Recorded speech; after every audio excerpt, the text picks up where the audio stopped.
It's working. Oh, welcome along. Thankful Thursday! Woohoo! We're so pleased to be here with you again Yes, for today's Thankful Thursday. Absolutely. It's a topic so close to my heart because I love to sleep. So do I. And you feel so good when you have. So rest and restore, being able to calm your mind so that you've got the opportunity to rest. Absolutely. And I guess like when you are rested, then you feel renewed and then you are able to live your best life. It's very healing. Yeah, absolutely. And I can put my hands up to say that the days that I don't sleep, I do struggle. I really do. And so being able to do something, and we know just the perfect thing. Don't we? Can you guess what we're going to suggest? Yoga. That's right.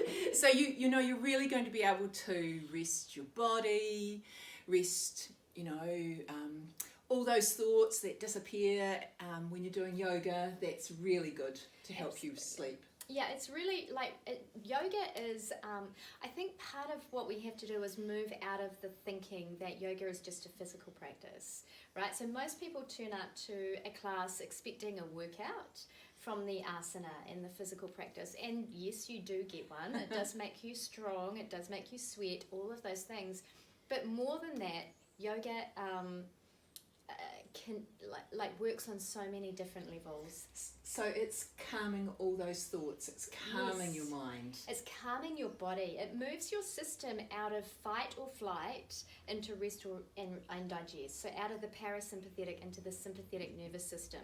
And if you want to be sleeping well, then and resting and renewing your body, then you need to be getting out of fight or flight and into rest and digest. And one of the best ways and simplest ways, and you can try this now, is actually to belly breath. Yes. So actually breathe in through your nose and pull it down as strongly as you can, right down into your belly. Christina's there already. And let your belly expand, and then let the air come back up and be exhaled. Yeah.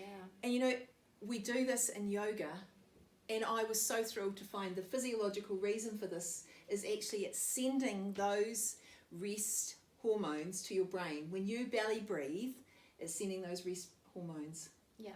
Because of course when you're breathing up here, you're in fight or flight. Yeah, you're worried. You're Yes. worried. Something's going wrong. It's not working out for you. And so to calm your mind, take that deep breath. Exactly. And obviously a huge part of yoga is the deep breathing. So trick number one for sleep easy, rest and renew is deep breathing.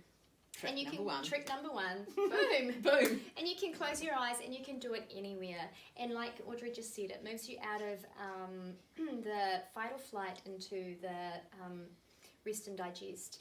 And the really important thing about kind of let's go for trick number two. Trick number two.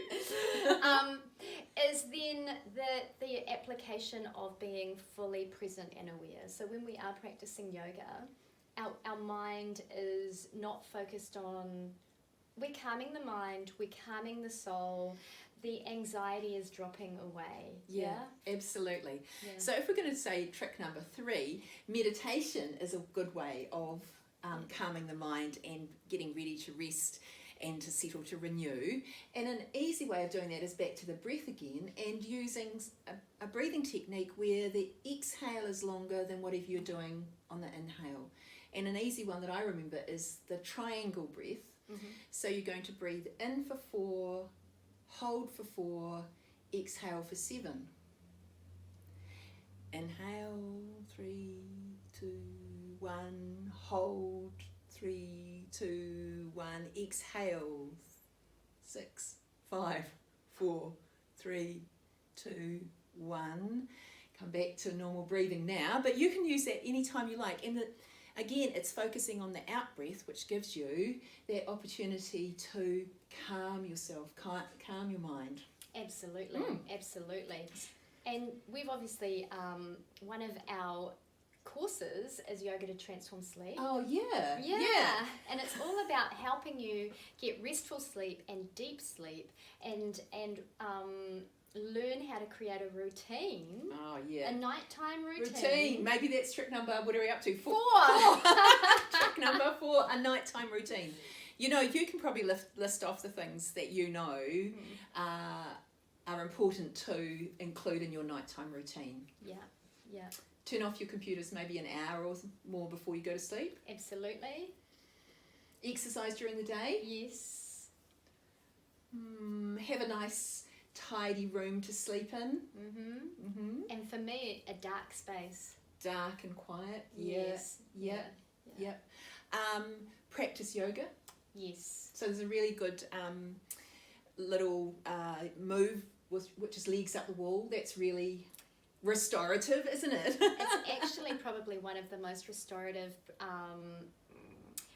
poses that there are in yoga, because the legs up the wall, you've got you're resting, you can't move, and so you are forced to then focus on your breath and calm the mind, calm the soul, let go of all your anxiety, rest your eyes, rest your head, but the energy is moving down from the legs and settling into the system as well. So your whole system is just settling. That'd have to be tip number 5. Yes. Wouldn't it? Yeah. All on its own. I know it's part of the bedtime routine, but tip number 5 would definitely be legs up the wall as I don't know, 8 to 10 minutes before you go to bed sometime, especially if you're sitting all day, or even if you're standing all day. Your legs get a pretty good workout. They do. So they really need to be relaxed and allowed to release. Absolutely, and it does help with restless leg syndrome. So those people who in the evening when they're trying to sleep, they can't because their legs are like all restless. Okay. Yeah, apparently it helps. So there you go. It's not something that I've come across. But maybe getting back to our courses, because there's a couple of specific kind of yoga types, aren't there? There are. That we use in our Yoga to Transform course, and one of them is Yoga Nidra. Yes. Which is sort of an awake sleep. It is. So it's the way that you've done it in our Yoga to Transform sleep is that it is calming the whole system and preparing you to move into sleep. So yeah, it is an awake sleep, and it's very deep in terms of restoring and renewing the body. Right through muscles, ligaments, bones, Yeah. soul and spirit, everything. Yes, Isn't it? absolutely. Absolutely. So that's one of the yoga practices is a Yoga Nidra practice. That's right. And then the other one that we've included in the sleep course, which you can try, is the yin yoga. Yes. So although that's not quite so restful, it's very soothing for your joints, because the idea is you have an opportunity to stay for a period of time, 2 or 3 minutes maybe, in a particular pose or asana where you're actually, compressing some joints. It might be that you've stretched out your arms and you're in an extended child's pose, or you might be on one side, and whatever it is, you're putting some pressure into a joint for an extended period of time, and then you release. So of course all the fluids and everything have got an opportunity to renew and flush through any impurities and anything else that may be sticking in your joints, which then gives them the idea that, I don't have to be so tense. Yes, absolutely. I can relax. Yeah. That stiffness is gone, that lactic acid or whatever that might be in your muscles and joints has a chance to move through, be flushed out of your body. And then you don't even have to do yin yoga before bed. You can actually do it any time during the day, and it just allows your body to be more rested when you actually go to bed. Absolutely. And that's the thing with yoga, you don't do it before bed, you do it during the day, and yin yoga is exactly the same, and it just moves your system into a restorative, restful place. Deep sleep. And then you can just carry that with you throughout the day. And it restores your energy, doesn't it? Oh, that's right. Yeah, yoga restores your energy. Which sort of seems a bit counterintuitive, really, doesn't it? Because we're saying it's going to be restful, but actually, by working through your body to move it and breathe deeply and move in all sorts of different directions, you're actually energizing your body as well. Absolutely. I always feel it's quite funny because I think I've said this before on Thankful Thursday, but the time that I practice yoga is the evening, and that just was because of children, all of that, get them to bed, then I had my time, which was yoga. And I would always be tired before starting the yoga practice because it's a big day, I work, I have kids, life's full. So I would be tired, but after the practice, I would feel more alive, but always sleep really well as well. There's something that just renews the whole system through that practice. Well, and I'm the other end of the day because at the moment I'm doing the Yes. yoga in the morning. So my alarm goes early-ish and I get up and have a shower and get myself prepared.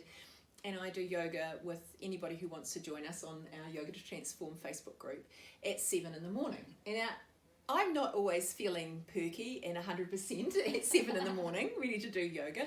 But I know that showing up and turning up, turning up and showing up on my mat to work with the people that are there with me, I'm the same. I feel rested and restored, ready for my day at 7:30, whereas if I just got up and had a shower and had breakfast and got on with my day, I probably would have been quite lackadaisical, just dragging myself through the day, whereas when I've done yoga I'm much more alive and ready to go. Absolutely. So it's that whole rest and renew, like there's definitely the and restore part is it does both, doesn't it? Yeah. Yeah. The paradox of yoga, it's always a paradox, isn't it? Life is paradoxical. It helps you rest, it helps you get deep sleep, it helps you slow down and wind down, and it also helps renew you and revitalize you and restore you. Well, look, I suppose it's just two sides of the same thing, though. I'm just thinking it's like your breath. Yes. You've got to have an inhale and an exhale. Yes. You have to be awake and asleep. And Yes. I suppose that's just the rhythm of the world, isn't it? Well, absolutely. Yeah. Absolutely. And I suppose that's what we're talking about, is if you're not in that rhythm, you get out of sorts and you're not functioning at 100%. And so the idea is to gather more things into your life and have that routine, yoga, and breathing techniques and all the other things that you can do to help you feel like you've got a little bit more of a routine so that the rhythm of awake and asleep happens much more easily. Absolutely. Namaste. Go find yourself some routine for your sleep. Join in with some yoga. We've got plenty online if you're looking for it. Absolutely. And check out our Yoga to Transform Sleep. It does help rest, restore and renew you. Namaste. Namaste.